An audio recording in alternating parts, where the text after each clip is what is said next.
Hey guys, what is going on? It's Fen here again. So I just wanted to start off by saying thank you very much to everyone who actually submitted a reply to that form in the last video. I really appreciate the comments that you guys created and the feedback that you gave. It was really awesome. So thank you very much for that.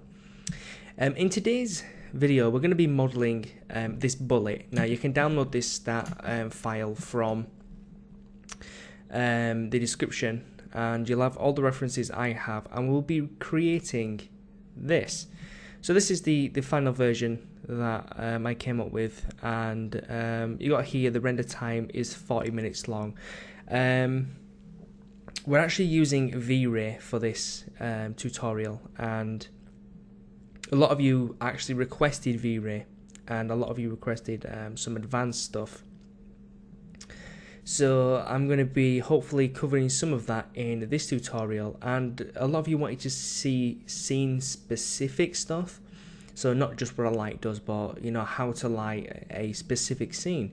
And I thought this would be kind of a good starting point, because people wanted to see Cinema 4D tutorials, people wanted to see modeling tutorials, texturing, etc. So I think just overall this is a really good start. So yeah, I guess we should just get started on modeling this first, because this is going to be the first part of the tutorial.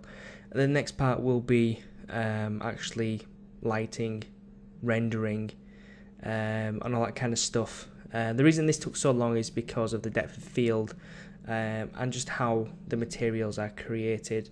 They generally take a while to render out, just because of what it is. It's a gold metal material, and I do say so myself. It does look pretty good in my opinion.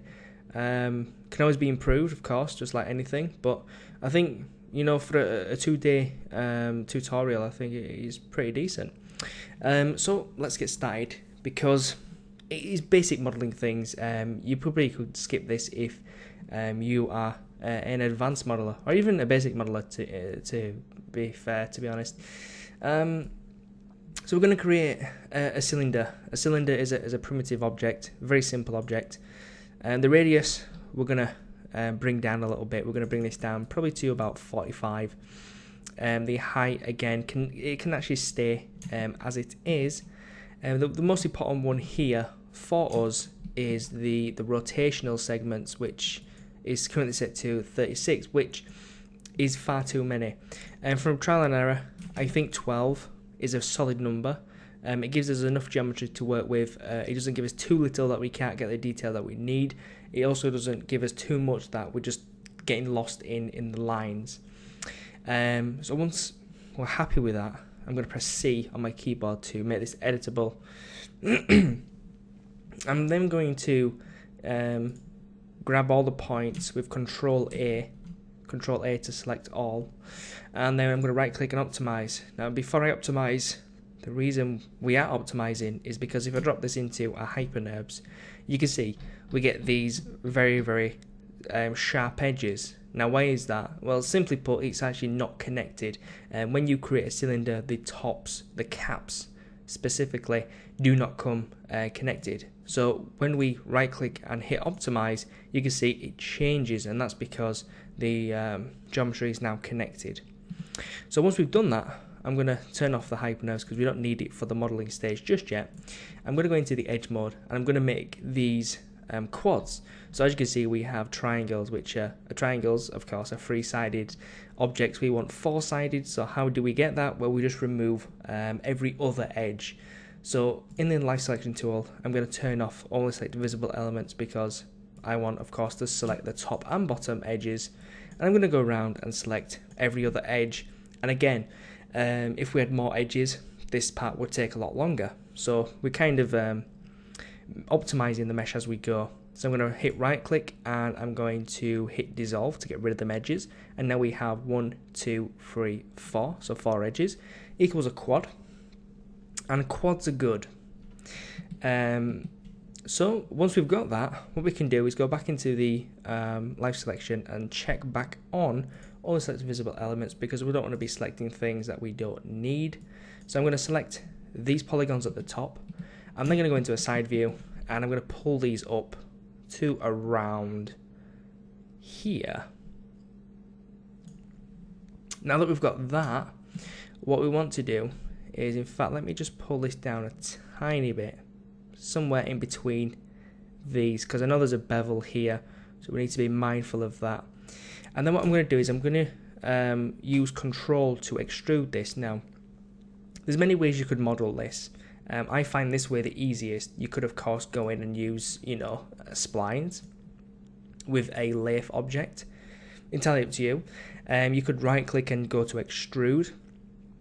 However, what I like to do is I like to just use the Control key, which is technically Extrude without the options.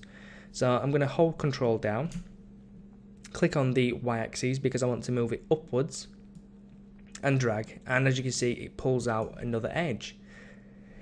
So to make this line up, we need to go to the scale and we need to scale this in.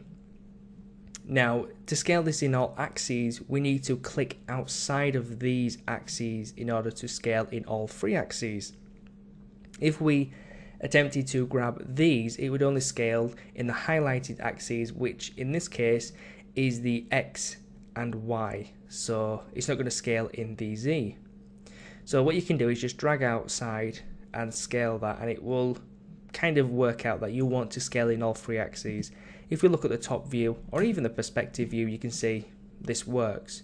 If we did it in this kind of view with the Y and X axes, you would see we'd get this skewing, which isn't obviously good or what we want. So that's just a little tip. And then what we can do is hit the spacebar to go back into the live selection, and again use Control and drag up, and we are pretty much set there. And then what we're going to do is we're going to do that one more time, bring this up, and then we're going to slightly bevel this in, just ever so slightly. So we're going to go to the perspective, and then we're going to right click and we're going to go to the Extrude Inner. Again, you could do this with the Scale tool with, of course, Control. You could scale this in. It's entirely up to you which methods you use. And once we've got this, again, we can go to the Move, Control and drag down. Once we've done that, we're absolutely fine. We can deselect that and the top section is technically complete. We're then going to go down to the bottom. We're going to grab the bottom section, and another tip is if you don't see your axes tool where your selection is, it generally means you have a rogue selection somewhere. So just be sure that you're not extruding things that don't need to be extruded. So we're going to go into the front view part again, and we're going to grab this edge and drag it all the way down. And then just like the top, we're going to go in here and we're going to Control and drag down. We're going to hit the space bar to go into the Scale tool, and we're technically just going in here and scaling and dragging down new avenues of geometry, really. So I'm going to bring this down again, spacebar, Control, drag out, spacebar, Control, drag down, and then we're going to do spacebar, and I'm not going to use Control this time. I'm just going to scale out, and then spacebar, Control, drag down. So it's a very repetitive motion, but as you can see, without talking through it, you can go in and quite fastly just model something out. The extrusion is one of the fastest way to model something. It is just super simple. And so what we're going to do now is we're going to right click, Extrude Inner. I'm just going to extrude this section in something like this, and then what we're going to do is we're going to extrude this down, and then we're going to extrude it inwards, and then we're going to extrude it upwards again. Then when we get to this kind of situation here, I'm going to right click and use the Bevel Tool, and I'm going to basically bevel this out like so. I'm going to go into the side view and make sure this is somewhat accurately in line with this line, but I'm going to make it a little bit shorter just because that's how it is in the references that I have. And again, you know, looking, I'm going to undo that view edit. Looking at here, you can see that we have a very cool looking surface, I guess. If we enable the hypernerbs, you can see this is what we have, and it doesn't look fantastic at this stage, and that's because the hard edges do make a significant difference in the overall shape of this. So what we need to do is, of course, we need to go in and add in some bevels, so where the light will catch this, and also, of course, to strengthen up these edges to make them hard. So we're going to go into the edge selection. We're going to use UL, and we're going to select these edges here.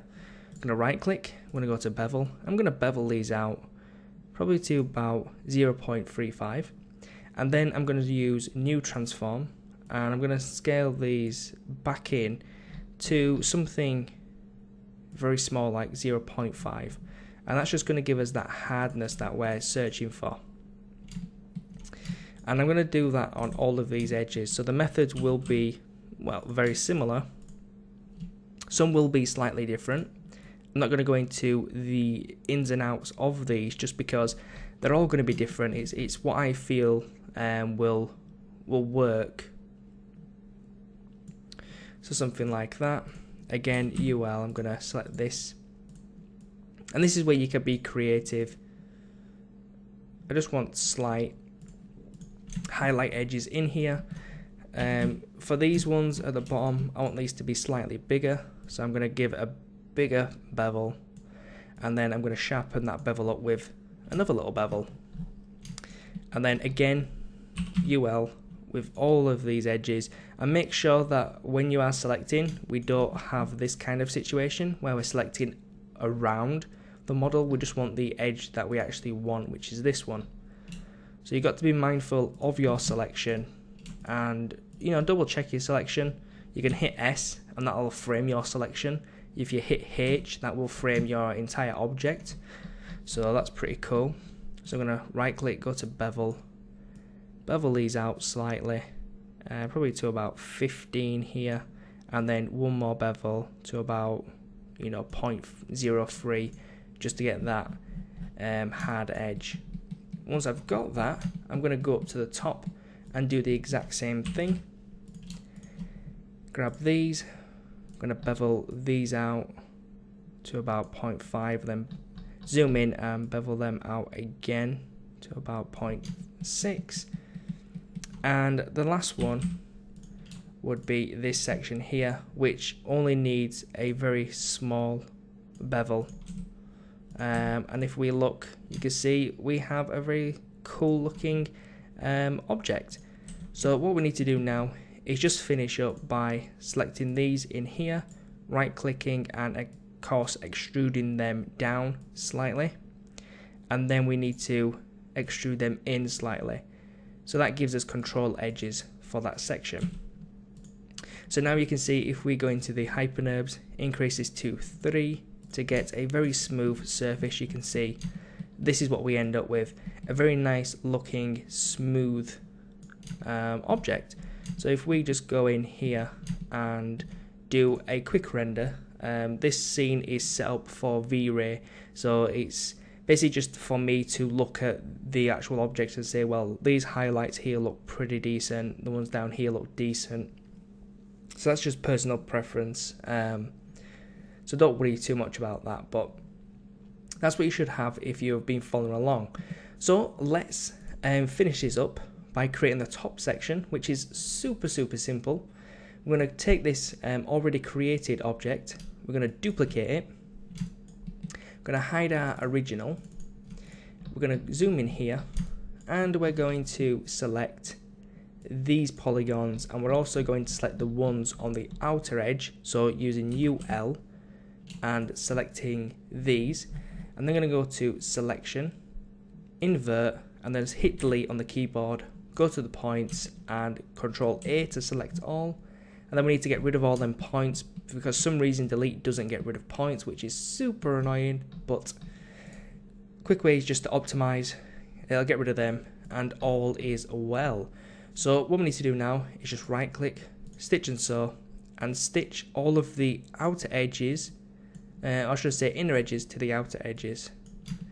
And again, if we had more edges, this would take a lot longer. Again, you could go in and use the weld option and just increase the radius. I just find doing it this way is a little bit easier. Then what we can do is we can grab this and we can extrude it up like so, and we can start from here. So I'm going to go into the side view, hit H, and you can see this is what we have. So I'm going to bring back our original, turn off of course the hypernubs, and what we want to do is, again, we're moving this up. I'm going to use control and drag, and then I'm going to use let's see, again we're just going to use control and drag, and then I'm going to use scale to scale this in, matching the left hand side, because of course the reference isn't symmetrical, so I'm just focusing on one side. Again, control and dragging up, going to the scale, scaling this in, and what I'm after here is just a very nice gradual fall off. So from here I want a really nice fall off, so this one needs to come in just slightly, and then again you can obviously use the spacebar to switch tools, and probably going to do it one more maybe, depending how this looks. So it looks okay, and then one more to bring this up to kind of the tip here. And what I could do is use UL, select this edge and just move it down, and then of course go into the scale tool and scale this out. So don't be afraid to make adjustments. Then what we've got here is, if I hit H, you can see we have this kind of object and it's really flat at the top. So all you need to do is grab the point and just move it up, and you know, that's pretty dead on in my opinion. And then if we drop this into a hypernurbs, you can see we have a very nice looking object, and it looks pretty good. So from that you can see it looks pretty decent. The one thing we would have to do is even out these polygons. So best way to do it, right click, knife tool, use a loop. You want to make sure snapping's off. If you ever use a knife tool and it does this, it kind of snaps to one edge, it means you've got the snapping on, so turn that off. I must have hit a key accidentally to turn it on, but hover over with the cursor and press shift. It'll put a temporary line here, which means then you can offset it. I want 50% from here to here, and then just click anywhere in the viewport and it will add that in. Then what you will have to do is grab, of course, the edge tool, use UL, go in here, and then you will have to make a slight adjustment with the scale tool. You'll have to just scale this out ever so slightly. If you don't, you're going to get this very weird and noticeable banding in your object, because it's going to go curve and then a big dimple and then a curve, so it'd be very noticeable. But unfortunately you have to do it. You could of course do it prior to this by going up in small increments and making them even. That's one way of doing it. I kind of like to do it this way. I don't know why. I guess it's just the way I've modeled this and I've liked it, I guess. So again, I'm going to use UL, select this edge, not right click, I keep right clicking, and then just ever so slightly bring it out into its nice little curvature. You can also go in here and select these edges, right click and use connect edge points, which will also do the same thing. I thought I'd just mention that, but sometimes you can get kind of lost in which edge did I just actually add in. So I guess it's personal preference, as most things are in CG. So again, I'm just going to scale this one in, even though this isn't the edited one. Again, UL, and I'm just making some slight adjustments here, which is obviously very acceptable. You model the model how you want the model to be, and everything will be okay. Like I say in some of the tutorials that I do, Don't follow the tutorial. Make the tutorial your own. Don't follow every little thing I do, because you won't learn a thing. You honestly will not learn a thing. You have to adapt, and you have to change things in order to learn new things. So with this one here, again, I'm gonna basically select all of these edges. So I'm gonna make sure that, of course, only visible selected is turned off. Select these, and I'm gonna right click and use connect points and edges. Once I'm happy with the equalness of these, which looks pretty good, I think I'll just put one in here. I'm quite happy with that. That looks decent. And then you're pretty much done. So if I add this material to this, hit H to frame it, do a quick render, you will see we now have a fully functional bullet, which looks relatively nice. We don't have any, errors in it. We don't have any overlapping polygons or anything like that. Like I said at the beginning, it's a very simple object to make, and of course, if you're familiar with modeling inside of Cinema 4D, then this would have been a breeze to you. So, good job. I'm going to go to File, and I'm going to save this as tutorial finish, and then in the next episode we will start from here, and we will go in and we will basically make a new document, because obviously I've got render settings and all that kind of stuff already set up. So I'm going to go through from the exact beginning of enabling V-Ray, going through to setting up the lights, setting up the materials, and of course rendering it out. So guys, thank you very much for watching. I hope you enjoyed, and I will catch you in the next video. So thank you for all your participation in the form for the information on tutorials and stuff you want to see. Really helped me out. And it would really help me out if you actually liked this video as well, and of course subscribed and shared it with your friends. So guys, again, thank you very much, and I will catch you next time. Peace.